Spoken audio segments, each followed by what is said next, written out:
Well, good day, friends. Welcome to my home.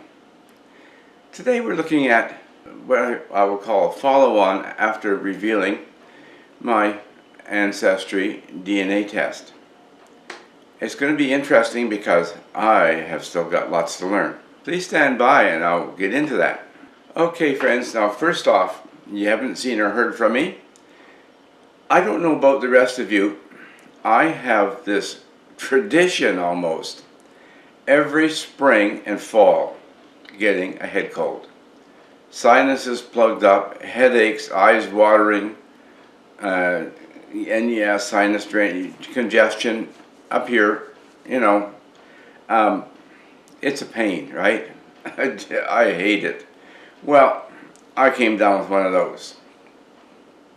Now, because of the current health guidelines in force in my province, and indeed around the world, I wouldn't travel anywhere right now. I go very few places. Matter of fact, the first 4 days I did not even leave my house. So please forgive me for that. I wasn't even able to speak properly without the raspiness and such in my throat. So anyway, it is clearing up. I'm doing this without even using an external microphone today. Anyway, that's the state of things as it is. Now, let's get to my Ancestry DNA test. As I reported to you, matter of fact, I'm going to bring up that right now I've got my tree up, and I will bring up the DNA.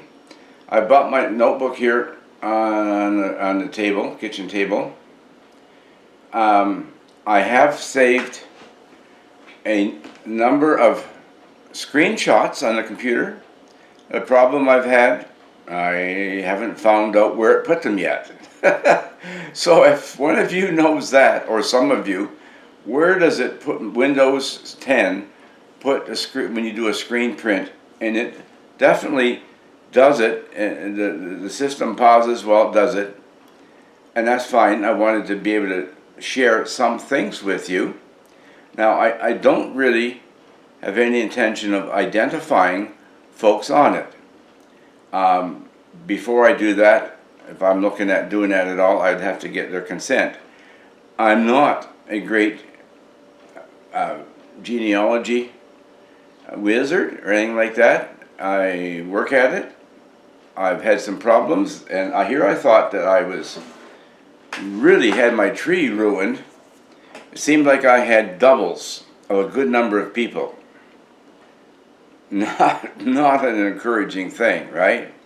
Anyway, by watching Ancestry's tutorials and using the help screens, I did learn enough that indeed I did have some doubles, and I was able to merge them, and that worked fine. And then I picked up that, well, it was how I was displaying the tree made a difference as well. So anyway, so that's been some improvements. What have I found so far? Well, if you remember, and I'll just recap on that. Let's go to see if I can get anything helpful here. Right. Okay, it came up with the ethnicity. Does that sound right? To me it doesn't. I'm not used to using it. Estimate. England and Northwestern Europe, 61%. And it's showing Greater London, England, and then Central Southern England as part of that. And that was 61%. And then Scotland, 14%. Got to have the Scotch in there, right? Let's face it, they are a colorful race of people. I've met Scotch people over the years, and they're almost as humorous as Newfoundlanders sometimes, okay? I think Newfoundlanders are fantastic. Germanic Europe, 10%. Okay, something like that maybe. Anyway, sorry about the clutter in the background. There's no place in the house really photogenic. I've got a whole bunch of house cleaning out to do yet. My house is still I have too much stuff. We were working on it. Anyway, then Ireland, 7%, another colorful race of people. You ever watched John Wayne and Maureen O'Hara, Quiet Man? Oh yes. And I've seen some videos on YouTube in Ireland, and another race of really loving and humorous people as well. Norway, 5%.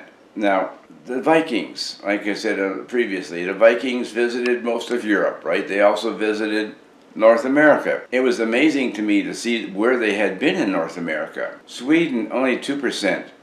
Well, I guess they weren't so much nomads as the Vikings, right? And then Cameroon, Congo, Western Bantu peoples. And as I said before, I wasn't surprised greatly because it's one of those things that, you know, they have, the people have, I've seen so many people doing their videos and like, where did they come from? That's more research, right, to find out. I know that from Europe, there were a lot of European countries that had colonies in Africa. They sent missionaries to Africa. And so it's not hard to get that blend. That has been, for me, I was pleased that my guess was England and the British Isles and Northwest Europe. That basically was it. Now, since I've done that part of it, I have been in contact with a number of cousins. I sent out messages to a couple of them that are very close. One is, in fact, a true cousin, as in I spent in my youth a good number of times we visited their home. That kind of close cousins. I found it interesting that, by and large, people are identified as a cousin under the whole workings of it. And even though they might be an uncle, it still was showing as cousins. And so I'm trying to bring it back up here. Okay. Anyway, what I found interesting, but you know, in all, after my DNA story, it moves over to the center page to DNA matches. 909 fourth cousins or closer.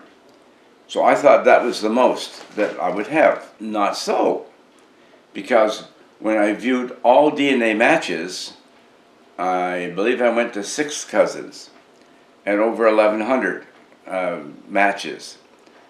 That's been amazing. Now, I do appreciate the True Lines part of Ancestry's page. Now, right now I'm on the Ancestry page. I use this notebook, and it's a 15.5-inch Acer Aspire 5. It's less than a year old to me. I got it because it had a spare drive bay that I could put in a 1 terabyte solid state data drive, keep things moving along in a good clip, and also if you bump it, you're not going to make a hard drive crash. I use it, and then I plug in by HDMI into a 24-inch monitor I have on the wall. And I've been using both. I can see where, I'm going to say it's Krista Cowan from Ancestry, one of their presenters that they, trying to get it wrong, Barefoot Genealogist. Okay, if you watch her videos, you'll know. And she's, you know, yes, 2 screens is better than 1. I found that so. Now I'm using, in addition to the screen, and it brought up for me Ancestry.ca as the page it's on, because I'm in Canada. Now I also use Family Tree Maker. I'd started out with that years ago when Ancestry actually owned it. And I have the Family Tree Maker 2019 Canadian edition, and I don't have any plans to upgrade it.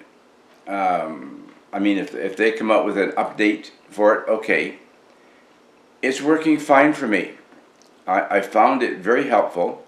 I did find duplicates and was able to clear them. I've used it to clear up some other things. The only problem, of course, I have is, with the Family Tree Maker, it's loaded now. Like, I have found really helpful. In some ways, I like it when you're hints, right? The little green leaves. Now, like the page I have right now, and I guess I could mention George Smith, no date or anything else, except for pre-1900, deceased, okay? And I'm showing right now, I put that, it's got a blue square with a black square inside it. And it's also got the green leaf. Well, goodness, what am I showing? I'm showing matched, come on. Ancestry hints found, 17 source records, 10 possible tree matches. I'm finding that there's things that display readily in Family Tree Maker I don't find the same way on the website. And the way I've got it right now is I can just pop back and forth, and that's the way it goes. Now, I have followed the Smith family, my mother being born in a family named Smith. Goodness gracious. Remember when I was a kid in school, you'd hear, don't tell me another Smith. We got all kinds of Smiths. Most common name in the English language for names. Now that could be. I'm at Thomas right now, my 10th great grandfather. Let me get the year there. Oh, I still got 200 years to go there, and I'm at my 24th great grandfather. The one thing that I had found was, and back that far, I'm not getting any wiggle little green leaves, and I'm not surprised, right? But what does surprise me if I use it on the web browser, and I've tried a number of web browsers and not been totally happy. Goodness, anyway, it's the Microsoft one. It seems to do quite well. And so I'm working away. I'm learning a lot. Yesterday, I got an email from Ancestry. I had another match. It has been showing me great. I appreciated that it shows Ontario, Canada, Southern Ontario, New York, and that area in the U.S., where there are populations of vidlers, with a timeline running down the side. And as you come down the year spans, all of a sudden you see the dotted lines going over to Canada or the United States, and vidlers moving there. The vidler part of the family, I have not been successful until this year. I couldn't get back past my grandfather. I knew exactly. He was at address 31, whatever the street was in London. That's where he was born. Couldn't get past there for, I'm going to say 10 years. Just couldn't track it down. And then I found it this year. I found information. I must admit, I've been finding it really helpful in the hints by learning from these Ancestry, Krista Cowan's and others' presentations, how to use indexes and registry indexes, birth, church registers, municipal, county ones or whatever. And so it's been really coming along great. Now, this is a hobby that's going to continue on probably until I'm too old to work a computer anymore. My aim, I'd love to get it down to where the point where I could print a book. I don't mean one to sell, but you know what I mean, a book to pass on to my children and with the data file. In the meantime, I'm going to be working on the Vidler and the Smith, my parents, okay? That's my aim. Vidler, I know that a Vidler was a knight for William the Conqueror. I think it was 1066 or 1060 was received the grant from the king for faithful service faithful service to the king. So I have a long way to go to get back near there. I'm still in the 17th, 18th century, so we know it's going to take a long time. But it's going to be a great trip. I'm looking forward to every so often popping in and giving you a little bit of an update. All the best to you. You take care. God's blessings. Be safe. Take care of each other. Ted's clear.